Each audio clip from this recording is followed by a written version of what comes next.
বিশ্বকবি রবীন্দ্রনাথ ঠাকুরের আজ ১৬৫তম জন্মবার্ষিকীতে তাকে জানাই আমাদের অন্তরের শ্রদ্ধা ও প্রণাম। কবিগুরু রবীন্দ্রনাথ ঠাকুরকে নিঃসন্দেহে বিশ্বের অন্যতম শ্রেষ্ঠ প্রতিভা বলতে পারি। কবিতা, কাব্য, সঙ্গীত, নাটক, উপন্যাস, গল্প, চিত্রকলা, সাহিত্য তথা শিল্প সংস্কৃতির সমস্ত বিভাগেই তিনি স্বচ্ছন্দে স্বমহিমায় উজ্জ্বলভাবে বিরাজ করছেন। কিন্তু তার বৈজ্ঞানিক সত্তার ব্যাপারে অনেকেই তেমন ওয়াকিবহাল নয়। তিনি তার জীবনে সেই কৈশোর বয়স থেকেই নানান বৈজ্ঞানিক প্রবন্ধ লিখেছেন। তার বৈজ্ঞানিক প্রবন্ধের বিষয়গুলো এতটাই আধুনিক অথচ সহজ সরল বাংলা ভাষায় লেখা যে তৎকালীন সময় তো বটেই, এমনকি আজকের এই ইন্টারনেট এআই এর যুগেও আমাদের রীতিমতো বিস্মিত করে তোলে। তিনি যে ছোটবেলা থেকেই বৈজ্ঞানিক মনস্কতার অধিকারী তা জানতে পারি তার শেষ বয়সে এসে লেখা এক সুন্দর বিজ্ঞানের আকরিক বই বিশ্ব পরিচয় পড়ে। ১৯৩৭ সালের আশ্বিন মাসে প্রকাশিত এই বইটি তিনি বিজ্ঞানাচার্য সত্যনাথ বসুকে উৎসর্গ করেছিলেন। সেই উৎসর্গপত্রে তিনি লিখছেন, আমি বিজ্ঞানের সাধক নই, সে কথা বলা বাহুল্য, কিন্তু বালককাল থেকে বিজ্ঞানের রস আস্বাদনে আমার লোভের অন্ত ছিল না।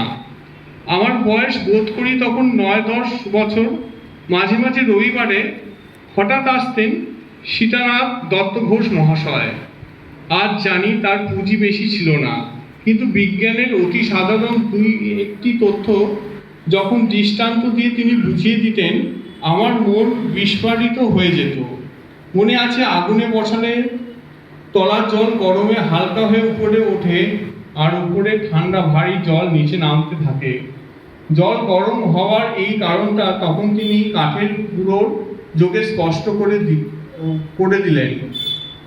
যখন অনবিচ্ছিন্ন জলে একই কালে যে উপরে নিচে নিরন্তর ভেদ করতে পারে তারই বিস্ময়ের স্মৃতি আজও মনে আছে।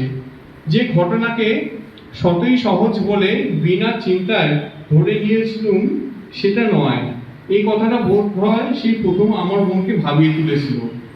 তারপরে বয়স তখন হয়তো ১২ হবে। কেউ কেউ যেমন রং কানা থাকে, আমি তেমনি তারিখ কানা, এই কথাটি বলে রাখা ভালো। পিতৃদেবের সঙ্গে গিয়েছিলুম ডালহৌসি পাহাড়ে। সমস্ত দিন ঝাঁপানে করে গিয়ে সন্ধেবেলায় পৌঁছতুম ডাক বাংলোয়। তিনি চৌকি আনিয়ে আঙিনায় বসতেন।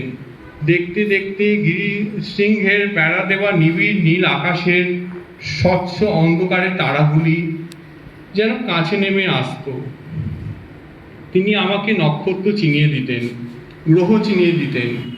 শুধু চিনিয়ে দেওয়া নয়, সূর্য থেকে তাদের কক্ষচক্রের দূরত্ব মাত্রা